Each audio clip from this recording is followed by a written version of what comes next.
बड़ी खबर है कि राहुल गांधी की यात्रा आज बिहार के मुस्लिम बहुल सीमांचल पहुंच चुकी है।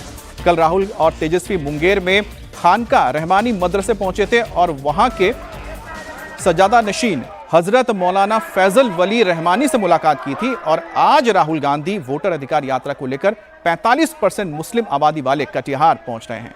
राहुल गांधी आज कटिहार की सड़कों पर मुस्लिम वोटों को साधने की कोशिश करेंगे। 45% वाले कटिहार में विधानसभा की कुल 7 सीटें आती हैं। 2020 के चुनाव को देखा जाए तो 4 सीटें एनडीए के खाते में आई थी, जबकि महागठबंधन को 3 सीटों से ही संतोष करना मिला था।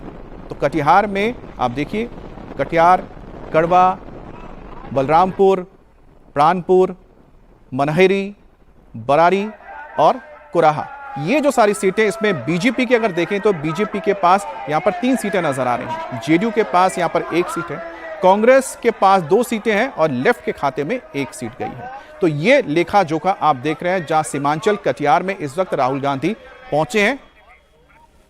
वहीं कल बिहार में मोदी के प्रोग्राम के बाद इंडिया गठबंधन में खलबली मच गई है। राहुल की यात्रा को बूस्टर डोज देने के लिए इंडिया गठबंधन ने अपनी पूरी ताकत झोंक दी है। बड़ी खबर है कि अगले 1 हफ्ते में तमिलनाडु के सीएम एमके स्टालिन से लेकर कर्नाटक के सीएम सिद्धरमैया और सपा सुप्रीमो अखिलेश यादव तक बिहार जाकर राहुल गांधी के वोटर अधिकार यात्रा में शामिल होंगे। एमके स्टालिन 27 अगस्त को, जबकि सिद्धरमैया 29 अगस्त को बिहार आएंगे। वहीं राहुल का सपोर्ट करने के लिए प्रियंका गांधी बिहार पहुंचेंगी। प्रियंका गांधी 26 और 27 अगस्त को राहुल गांधी के साथ यात्रा में शामिल होंगी। अखिलेश यादव भी राहुल के साथ 27 अगस्त को वोटर अधिकार यात्रा में शिरकत करेंगे। इसके अलावा झारखंड के सीएम हेमंत सोरेन, तेलंगाना के सीएम रेवंत रेड्डी और हिमाचल के सीएम सुखविंदर सिंह सुक्खू भी राहुल के साथ इस वोटर अधिकार यात्रा में शामिल होंगे।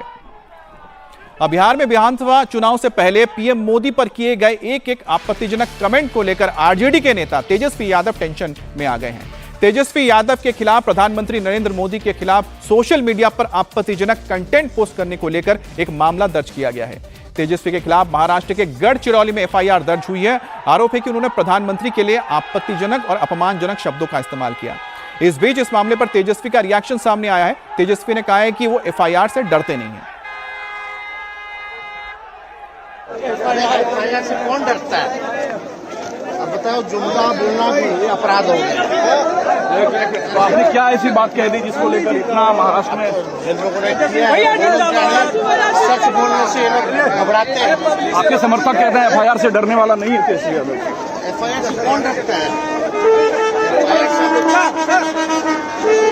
नहीं डरते हैं, सच बोलते हैं। लोगों को सच बोलने से तकलीफ होती है। और सीधा रुख करते हैं नीतीश चंद्र का। नीतीश, 7वां दिन है, सीमांचल में राहुल गांधी की यात्रा प्रवेश कर चुकी है, लेकिन अब जिस तरह से एक लाइनअप तैयार किया गया है जिसमें बड़े बड़े नेता आने वाले हैं, मुख्यमंत्री आने वाले हैं, क्या ऐसी जरूरत आन पड़ी कि अब दूसरे राज्यों के सीएम को आना पड़ेगा इस यात्रा में? जी हाँ, देखिए, पूरी ताकत लगा दी है महागठबंधन ने वोटर अधिकार यात्रा में और जाहिर है राहुल गांधी भी लगातार इस यात्रा में शामिल हैं और कोशिश ये की जा रही है कि इसके जरिए महागठबंधन की एकजुटता को दिखाई जाए और वोटर रिवीजन जो हुआ है उसको लेकर, उसकी गड़बड़ी को लेकर एक नैरेटिव फैलाने की कोशिश की जा रही है। वो लोगों तक ये पहुंचाने की कोशिश है कि जो वोटर रिवीजन हुआ उसमें बड़े पैमाने पर गड़बड़ी की गई और ये सब कुछ एक साजिश के तहत हुआ। तो इस अभियान को, इस नैरेटिव को एक बड़ा आकार देने की कोशिश है और यही कारण है कि इसमें तमाम दूसरे बड़े नेताओं को शामिल किया गया है। और आज खास बात यह भी कि जिस सीमांचल इलाके में राहुल गांधी प्रवेश कर रहे हैं वो ये इलाका है जहाँ से आसपास के इलाके में घुसपैठ की समस्या रही है।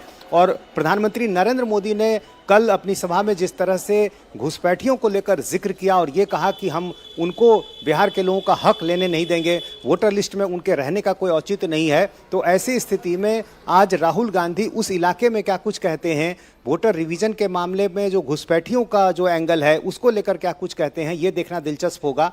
और जाहिर है आज उनकी एक सभा होनी है, फिर पूर्णिया, किशनगंज, ये तमाम वो इलाके हैं जो सीमांचल के हैं और बांग्लादेश से कहें कि सीमा का जो क्षेत्र है वहाँ से करीब हैं। तो ऐसी स्थिति में वहाँ पर आज उनकी सभाएं होंगी। चलिए अब देखना होगा कि राहुल गांधी और तेजस्वी यादव आज किस तरह से हमला करते हैं प्रधानमंत्री मोदी या फिर एनडीए की सरकार के ऊपर, क्योंकि प्रधानमंत्री ने तो कल साफ कह दिया था बिहार और बंगाल से कि घुसपैठियों को भारत में रहने के लिए कोई जगह नहीं मिलने जा रही है।